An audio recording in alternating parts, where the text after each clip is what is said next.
GLC is now offering a free audio stream of our 24/7 broadcast that we're calling GLC Radio, an online radio station that broadcasts our round-the-clock audio stream on a variety of platforms.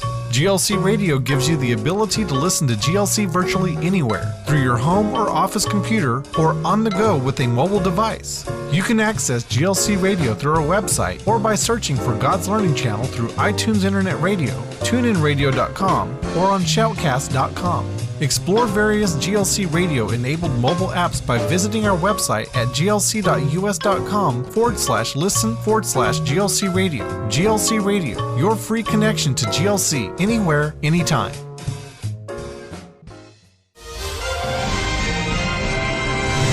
Well, the Coopers want to welcome you for the weekend update, and it's a very interesting thing that you got here. So where are we going to start, ladies? With the weekend lineup. Always with the weekend lineup. Because it's Friday.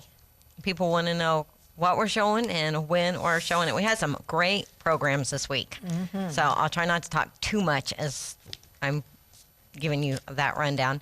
Okay, so tonight at 8 o'clock, Umberto Porras and Daniel Scott. This is such an interesting program because Daniel Scott was actually raised in Pakistan. Pakistan, yeah. And this was the second time that he had come here.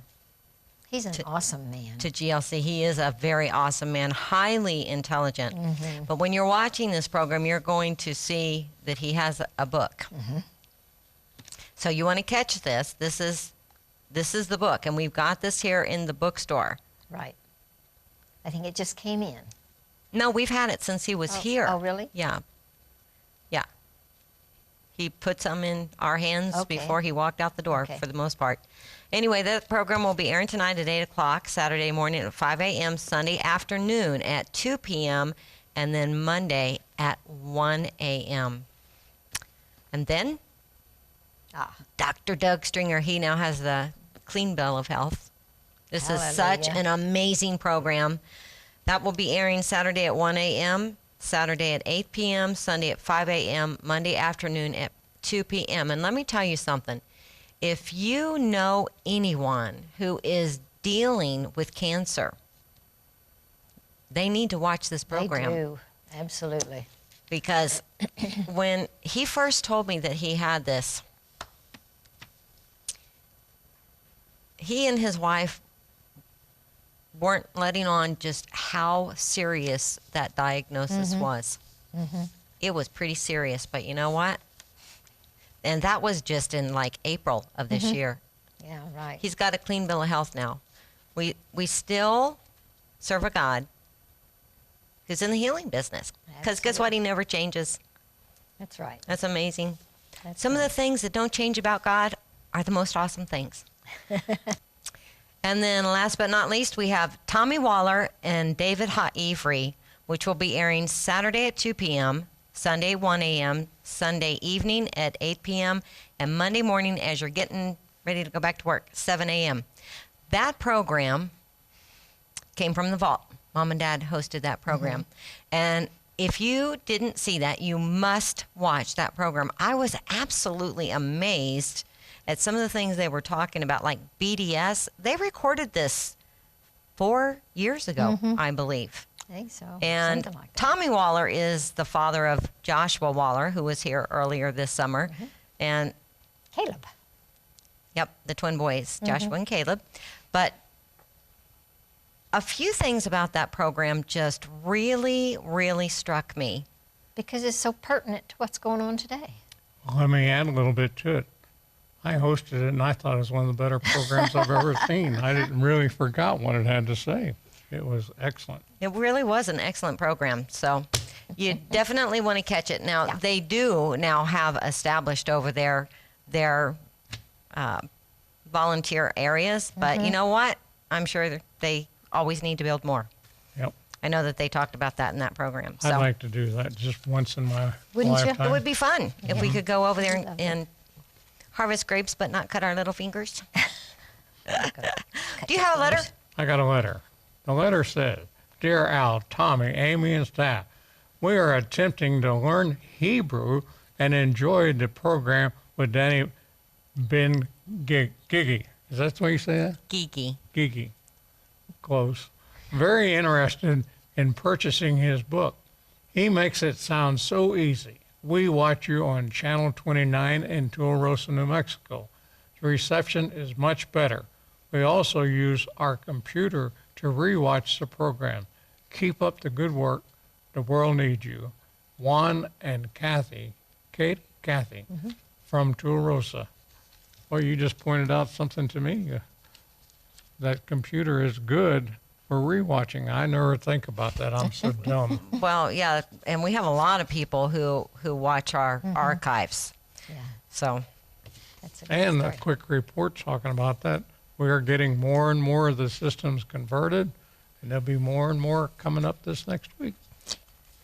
But we're still financially short to finish things. Well, we are, and things just on the normal operating expenses are falling short. So we need some help. Amen. So there you go on that. Okay, so Sunday night, Hanukkah begins. It does. Now, I have to tell you that as I have been studying about Hanukkah, I have just really seen Hanukkah in a whole different light. And now I've got to tell you something that's so funny. I talked to Steve Shermet today, and he will be going off and watching these videos that I told him about on YouTube. Because I found them last night. I just came across them when I was researching some stuff, and I just laughed and laughed and laughed. They had some Jewish people who were, for some reason, decorating a Christmas tree. That's got to be funny. It was hilarious. It was so hilarious. It's like, for example, the tree skirt.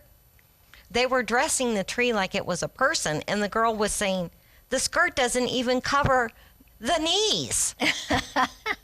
So, and then, and this is how I found that, they had Christians talking about Hanukkah. And it becomes so glaring obvious that Christians don't know anything about Judaism, and Jews don't know anything about Christianity.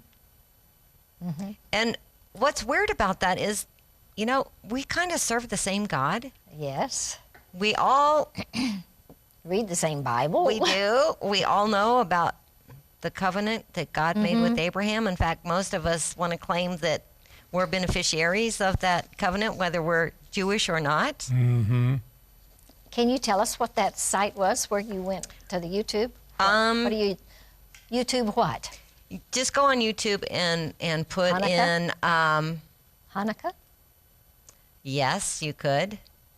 I know the Maccabees have some wonderful music. Hanukkah videos, that's what I looked Okay, up. okay. And then I came across the other one. I can tell you that the group that put them together is called Buzz, B-U-Z-Z, Feed. Okay. But I just watched 2 or 3 of them, and they were pretty funny.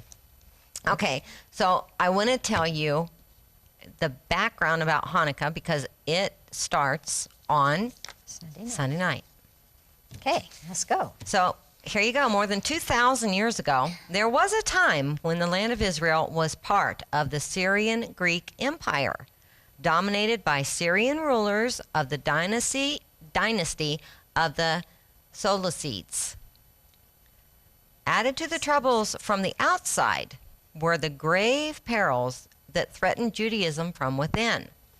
The influence of the Hellenists, people who accepted idol worship and the Syrian way of life, was ever increasing.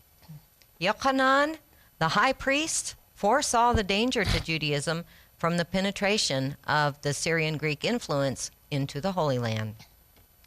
In contrast to the ideal of outward beauty held by the Greeks and Syrians, Judaism emphasizes truth and moral purity, as commanded by God in the Holy Torah.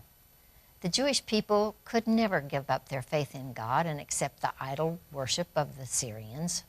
Yohanan was therefore opposed to any attempt on the part of the Jewish Hellenist to introduce Greek and Syrian customs into the land. The Hellenist hated him. Antiochus IV began to reign over Syria in 174 BC. He was a tyrant of a rash and impetuous nature, contemptuous of religion and of the feelings of others.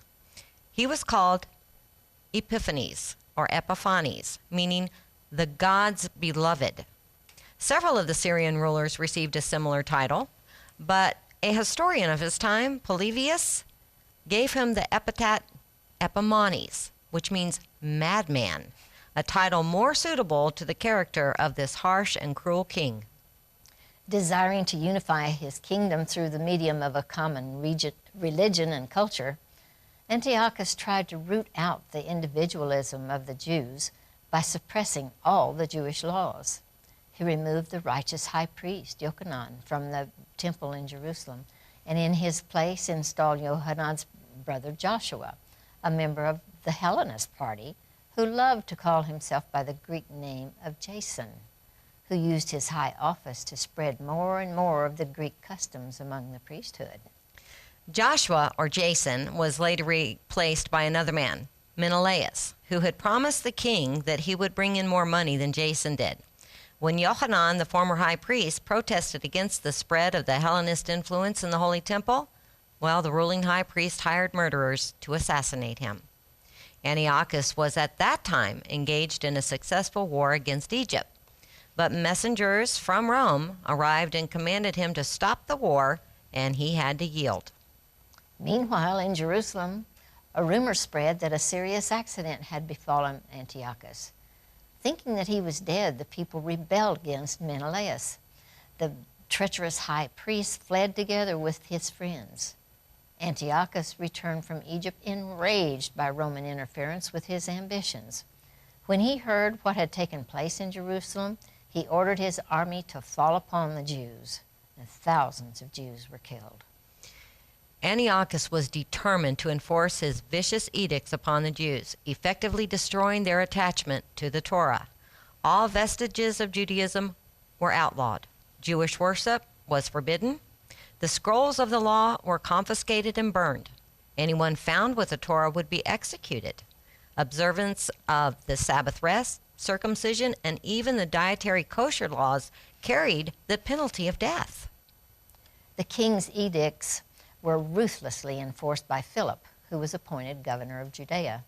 He began his campaign with the arrest of the respected elders of that generation, including Rabbi Eliezer, a man of 90 years. Eliezer was ordered to eat pork so that others would do the same.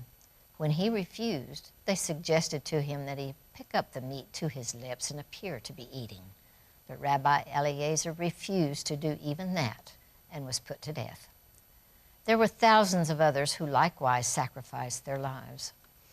Well, Antiochus's men went from town to town to force the inhabitants to worship pagan gods. Only one area of refuge remained, the hills of Judea, with their caves. But even there the Syrians pursued the faithful Jews, and many a Jew died a martyr's death. One day the henchmen of Antiochus arrived in the village of Modin, where Mattiyahu, the old priest, lived. The Syrian officer built an altar in the marketplace of the village and demanded that Mattiyahu offer sacrifices to the Greek gods. Mattiyahu replied, "I, my sons, and my brothers are determined to remain loyal to the covenant which our God made with our ancestors." Thereupon, a Hellenistic Jew approached the altar to offer a sacrifice. Mattiyahu grabbed his sword and killed him, and his sons and friends fell upon the Syrian officers and men. They killed many of them and chased the rest away. Then they destroyed the pagan altar. Mattiyahu knew that Antiochus would be enraged when he heard what had happened. He would certainly send an expedition to punish him and his followers. Mattiyahu therefore left the village of Modin and fled together with his sons and friends to the hills of Judea. All loyal and courageous Jews joined them. They formed legions, and from time to time they left their hiding places to fall upon the enemy detachments and outposts and to destroy the pagan altars that were built by order of Antiochus. Before his death, Mattiyahu called his sons together and urged them to continue to fight in defense of God's Torah. He asked them to follow the counsel of their brother Shimon the Wise. In waging warfare, he said, their leader should be Yehuda, also known as Judah the Hammer. Antiochus sent his general Apollonius to wipe out Yehuda and his followers, the Maccabees. Though greater in number and equipment than their adversaries, the Syrians were defeated by the Maccabees. Antiochus sent out another expedition, which was also defeated. Antiochus realized that only by sending a powerful army could he hope to defeat Judah and his brave fighting men. An army consisting of more than 40,000 men swept the land under the leadership of 2 commanders. When Yehuda and his brothers heard of that, they exclaimed, "Let us fight unto death in defense of our souls and our temple." The people assembled at Mizpah, where Samuel, the prophet of old, had offered prayers to God. After a series of battles, the war was won. Now the Maccabees returned to Jerusalem to liberate it. They entered the temple and cleared it of the idols placed there by the Syrian Vandals. Yehuda and his followers built a new altar, which he dedicated on the 25th of the month of Kislev in the year 3622. Since the golden menorah had been stolen by the Syrians, the Maccabees now made one of cheaper metal. When they wanted to light it, they found only a small cruse of pure olive oil bearing the seal of the high priest Yochanan. It was sufficient to light only for one day. But they lit the menorah anyway, and by a miracle of God, it continued to burn for 8 days, till new oil was made available. That miracle proved that God had again taken his people under his protection. In memory of this occasion, the Jewish sages appointed an 8-day annual Thanksgiving, a time to rekindle the lights. This is Hanukkah, a time to remember that no matter how dark it may become, God's light will still shine. The term menorah itself can be cause for confusion, even in Israel. The one used thousands of years ago in the Jewish temple, which was adopted as a symbol of the state of Israel, has 7 branches. But the Hanukkah menorah has 9 branches. In an effort to stem the confusion, in the late 1800s, Eliezer ben Yehuda, the father of the modern Hebrew language, coined the term Hanukkah, which is how today's Israelis tend to refer to the Hanukkah menorah. So why does the Hanukkah have 9 branches? Hanukkah, there is one for each day the scarce oil burned in the reclaimed temple more than 2,000 years ago, as well as the shamish to light the rest of the candles. Interestingly, the shamash is known as a servant candle, yet it's elevated above the other 8 and stands guard over them as they burn. Very interesting. So, you know what that made me think of? That could have been an AP story. It's so fascinating. It could be a current Associated Press story from Middle East. You don't think about the odds that were against these guys. I know. I mean, it was impossible. Hello, the Syrian Greek army? 40,000? Just that one time. That one 40,000. That was the 3rd battle. Okay, so what you should have learned in that God's light always shines in the darkness. No matter how dark it gets, no matter how bad things get in your own personal life, God is always there to rescue us. He's always there to protect us. He always has an answer. Yes. Now, this story came from Chabad.org, and you can look up different Hanukkah stories on there if you'd like to. And thank you, Margie, for sharing the links with me. This story really, really touched me. Every year, Hanukkah arrives just when we seem to need it the most. When the days are at their shortest and the nights have grown unbearably long, the menorah casts its glow upon a people hungry for light. In 1938, the entire world found itself sinking into a darkness unlike any it had known in modern history. If ever there was a need for light to guide our way, it was on this cold December evening in Germany, as the 8th and final day of Hanukkah was about to begin. The Greer family was sitting in their second-class compartment on a train headed from Berlin to Holland, as they watched the winter sun slip beyond the horizon. It had been a long and terrifying trail that led from Kristallnacht, the night of broken glass, to this moment. They could still hardly believe they had managed to obtain an American visa and were now finally on what they prayed would be an uneventful journey to freedom. Judah and Regina Greer and their 2 children, Arnold and Ruth, spent the duration of the train ride staring out the window, nibbling on sandwiches, reading, dozing, and trying to behave as if the world was still a normal place. But unlike most of the other passengers, the Greer family remained acutely aware of the dangers that awaited them as the train approached the German-Dutch border. There, Nazis, German police, and officers of the Gestapo would all be present for a final check of passports and travel papers. For Judah Greer, however, there was an additional heaviness that weighed on his heart. As an Orthodox Jew and a cantor, his whole life had been devoted to following the ways of the Torah. Yet here it was, almost nightfall, when the flames of the Hanukkah menorah should have been rising to spread their light, and he was forced to sit quietly in his seat with only the harsh glare of a naked bulb to illuminate the graying sky. Surrounded by strangers, he was afraid to strike a match or recite a blessing for fear of calling undue attention to himself and his family. Regina Greer, sensing her husband's inner struggle, tried to reassure him that God, who sees and knows all, would surely understand his situation and no doubt grant him many more Hanukkahs to celebrate properly. Judah nodded gratefully but did not seem comforted. In a place and time of such spiritual darkness, the light of the menorah seemed more important than ever, especially on this 8th night of Hanukkah, which represents the culmination of the holiday, when all the candles are lit simultaneously to proclaim the miracle of Jewish survival. Under these dangerous circumstances, how could he possibly light the menorah?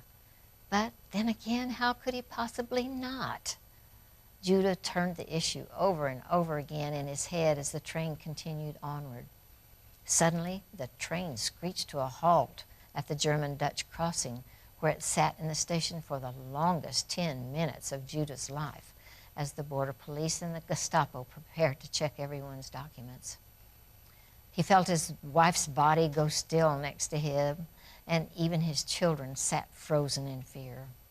One wrong answer, one nervous twitch could mean the difference between escape and imprisonment, between a new life and certain death. Then it happened. A Hanukkah miracle arrived at the German border just in the nick of time. With no warning, the entire station and every corner of the train was thrust into total darkness. All the lights were extinguished at the very same instant, leaving the passengers and the approaching officers groping in the darkness. Without a second's hesitation, Judah seized the moment and reached for his overcoat on the luggage rack above. He put his hand into one of the pockets and pulled out a small package. Before anyone realized what was happening, he struck a match, lit a candle, and quickly warmed the bottom of 8 other candles. He then planted them firmly in a neat row upon the windowsill, and in a breathless whisper recited the Hanukkah blessings. As his family looked on in amazement, Judah carefully lit each candle and placed the 9th one, the shamash, off to the side. In the bright warmth of the menorah, his face radiated joy and peace for the first time in months. Seeing the unexpected light in the window, the Gestapo and the border police came running. The sound of their boots striking the pavement with intensified blows echoed throughout the stillness. Nevertheless, Judah continued to focus his thoughts on the Hanukkah lights while his heart pounded as loudly and rapidly as the quickening footsteps coming towards him. When the officers burst through the door, Judah was braced for the worst, perhaps even the end. However, instead of responding with rage to this brazen display of Jewish ritual, the officers only noticed the opportunity that it provided. By the light of the flickering candles, they would now be able to see clearly enough to begin checking passports and papers. And so, with characteristic Nazi efficiency, they set to work. As soon as the process was completed and they were about to leave, the chief officer of the border police turned to Judah and thanked him personally for having had the foresight to carry travel candles on his trip. Meanwhile, the Geyer family sat in stunned silence for close to half an hour, unable to take their eyes off the windowsill.